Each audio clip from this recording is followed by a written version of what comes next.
Hi, మనం ఇప్పుడు ఎక్సెల్లో duplicate entries ఎలా రిమూవ్ చేద్దామన్నది చూద్దాం. సో ఇక్కడ నేను జస్ట్ ర్యాండమ్గా నెంబర్స్ ఎంటర్ చేసుకుంటూ వస్తాను. 1 1 1 1 2 2 2 3 3 4 4. సో ఇప్పుడు మనం ర్యాండమ్గా 1 ఒక 3 టైమ్స్ 4 టైమ్స్ 2 ఒక 3 టైమ్స్ 3 ఒక 3 టైమ్స్ 4 ఒక 2 టైమ్స్ అలా ఎంటర్ చేసాము. సో ఇందులోంచి మనం డూప్లికేట్స్ రిమూవ్ చేయాలంటే మనం ఈ ఎంట్రీస్ అన్నీ సెలెక్ట్ చేసుకొని డేటాలోకి వెళ్ళిపోయి జస్ట్ రిమూవ్ డూప్లికేట్స్ అని దీన్ని క్లిక్ చేసేస్తే ఏ కాలంలోంచి డూప్లికేట్స్ తీయాలని అడుగుతుంది. సో వీఆర్ సేయింగ్ కాలం ఏలోంచి డూప్లికేట్స్ తీయాలని చెప్పేసి జస్ట్ క్లిక్ చేసేస్తే డూప్లికేట్ ఎంట్రీస్ వెళ్ళిపోయి 8 duplicate values found and remove 5 unique values remain అని చెప్పి మెసేజ్ వచ్చింది.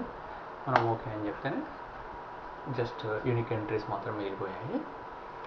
అండ్ ఇది రివర్స్ చేయాలి అంటే మనం చేసింది అండూ చేయాలనుకుంటే జస్ట్ కంట్రోల్ అనేది హోల్డ్ చేసుకొని జెడ్ అనే కీ టైప్ చేస్తే మనం చేసిందంతా రివర్స్ అయిపోతుంది. అయితే ఇక్కడ ఇంకొక చిన్నది ట్రిక్ ఏంటంటే ఇప్పుడు మనం ఇవన్నీ సెలెక్ట్ చేయాలంటే మనకు 2-3 వేస్ ఉన్నాయి మొత్తం సెలెక్ట్ చేయడానికి. ఒక ఆప్షన్ ఏంటంటే జస్ట్ మనం మౌస్ తీసుకొని వెళ్ళి ఈ సెల్ A1లో క్లిక్ చేసేసి జస్ట్ ఇలాగే మౌస్ పట్టుకొని ఇలా డ్రాగ్ చేసుకుంటూ ఈడ దాకా వెళ్ళిపోవడం.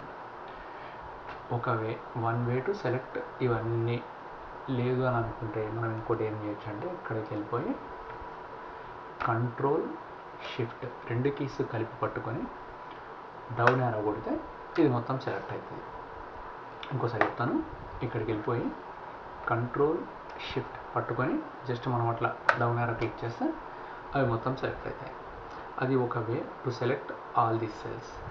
ఇంకొకటి కూడా మనం కావాలి అనుకుంటే జస్ట్ ఊరికే వెళ్ళిపోయి మనం జస్ట్ కాలం ఏ మీద క్లిక్ చేస్తే ఇక్కడ ఇంకోసారి చూపిస్తాను. టాప్లో కాలం ఏ మీద క్లిక్ చేస్తే ఆ ఏ కాలం అంతా సెలెక్ట్ అవుతుంది. అలా సెలెక్ట్ చేసుకున్న తర్వాత జస్ట్ అగైన్ మళ్ళీ డేటాలోకి వెళ్ళిపోయి మనం ఇలా రిమూవ్ డూప్లికేట్ అని కొట్టేస్తే ఈ డూప్లికేట్స్ అని వెళ్ళిపోతాయి. అంతే, దట్స్ ఇట్.